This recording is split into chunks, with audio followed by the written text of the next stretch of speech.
Noon ay bulag ako sa daan ng kaligtasan.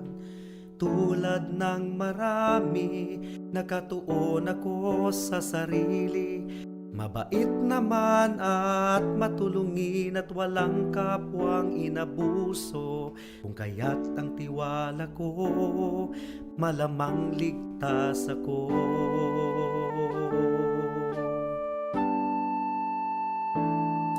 Ngunit ang isipan ko'y binuksan ng Panginoon. Bigat ng kasalanan ko'y pinakita niya sa akin.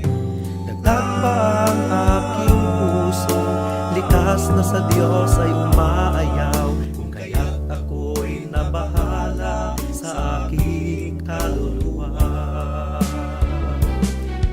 Ano nga bang batayan ng katubusan at kaligtasan ng isang katulad kong makasalanan?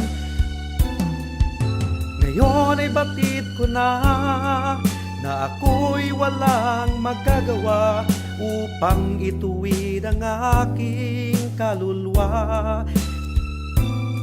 Sa harapan ng Diyos, ako'y tumawag kay Jesus at nagtiwala ng lubos sa Kanyang kapatawaran at awang puspos. Siya lang ang manunubos pagkat siya'y namatay sa krus. Dahil sa aking kasalanan, ang sumpa sa Kanya'y binuhos.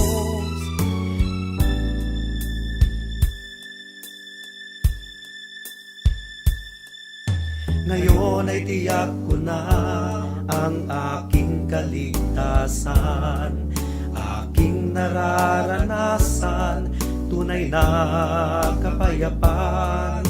Ang puso ko'y binago niya, ang buhay ko'y inayos niya. Purihin si Jesus sa dakilang biyaya niya. Ang puso ko'y binago niya, ang buhay ko'y inayos niya. Purihin si Jesus sa dakilang biyaya niya.